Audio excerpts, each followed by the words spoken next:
আবার ফিরে আসলাম আপনাদের প্রিয় অনুষ্ঠান জীবনের গল্প নিয়ে। তো আমাদের ক্যামেরার সামনে বসে আছে এক অসহায় মেয়ে আপু। আসসালামু আলাইকুম, কেমন আছো? ওয়ালাইকুম আসসালাম, ভালো আছি। ভাই ভালো আছেন? জি ভালো আছি। তোমার নাম কি আপু? আমার নাম সুমাইয়া। সুমাইয়া, জন্মস্থান কোথায়? জন্মস্থান নোয়াখালী। নোয়াখালী, আচ্ছা। তোমার পরিবারে কে কে আছে? আমার বাবা মা আছে শুধু। বাবা মা আছে? বাবা কি কাজ করতে পারে? জি না, অসুস্থ না? অসুস্থ। মা অসুস্থ? মা অসুস্থ। ভাই বোন নাই? না, আমার কোনো ভাই বোন নেই। ভাই বোন নেই। তোমার বয়স কত? বয়স 27-28 হবে। 27-28 হবে। তো এখন তোমার পরিবারটা কে চালায়? ভাইয়া কষ্ট করে আমারই চালাইতে হয়। তোমারই চালাতে হয়? জি। কিভাবে চালাও?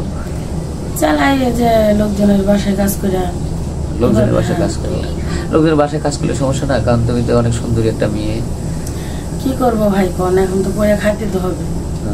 তো আমাদের ক্যামেরার সামনে আসছো মানে কি কোনো সাহায্য সহায়তার জন্য না কোনো বিয়ে শাদীর জন্য? আসলে ভাইয়া বিয়ে শাদীর জন্য আসছি। বিয়ে শাদীর জন্য আসছে না? জি। কেমন ছেলে পছন্দ তোমার? ভাইয়া ছেলে যেমনই হোক না কেন ভালো হইতে হবে। ভালো হইতে হবে। বয়স মানে বয়সটা কেমন হলে তোমার জন্য ভালো হয়? ভাই বয়স যেমনই হোক না কেন, বয়স বেশি হলে সমস্যা নেই। 40, 45, 50 প্রবলেম নেই। যদি বউ থাকে? বউ থাকলেও সমস্যা নেই। সমস্যা নেই যদি সে চালাতে পারে। হ্যাঁ, সুন্দর কথা, ভালো লাগলো কথা শুনে। মানে একজন অসহায় মেয়ে যখন আসলে কিছু করার নেই, গরিবের এরকমই পিন দেওয়ালে ঠিক গেলে যে কোনোভাবেই হোক সে মাথা মানে বোঝার জন্য একটা ঠাই খোঁজে।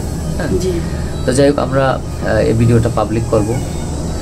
অনেকেই হয়তো দেখবে, দেখার পর আপনাকে চাইতে পারে। হ্যাঁ, তো সেক্ষেত্রে ফোন নম্বরটা হলে ভালো হয়। আছে? জি না ভাই, আমার কোনো ফোন নাম্বার নাই। ফোন নাম্বার নাই না? জি না। আসলে এই সময় তো সবারই ফোন থাকে, একটা গরিব ফকির মিসকিনেরও ফোন থাকে, কিন্তু আপনার নাই কেন? ভাই আমার নাই কেন বলতে, আমার বাবা মার পিছিয়ে তো আমার ওষুধ খরচে টাকা সব চলে যায়, যার জন্য আমি ফোন কিনতে পারতেছি না। কেনার প্রবলেম, এই জন্যই তো আসা। হ্যাঁ, তো যাই হোক আমরা আর স্কিপ বাড়াবো না। সুপ্রিয় দর্শক, মেয়েটার জীবনের গল্প শুনলেন। তার এমন একটা অবস্থা দেখেন, একটা বাটন ফোন পর্যন্ত তার কাছে নাই। তার বাবা অসুস্থ, সে এখন বিয়ে শাদী করে সংসার করবে, 27-28 বছর বয়স হয়ে গেছে, বাচ্চা কাচ্চা হবে, মানে মানে একজন পরিবার, একটা সংসার, মানে সংসারটা কি সেটা করার একটা যে ইচ্ছা থেকেও উপায় নেই। মানে এখন দেশ গ্রামে এমন একটা অবস্থা হয়েছে, যৌতুক ছাড়া বিয়ে হয় না। যার কারণে আমাদের এখানে আসছে, আমরা বিজ্ঞাপনটা ছাড়ছি।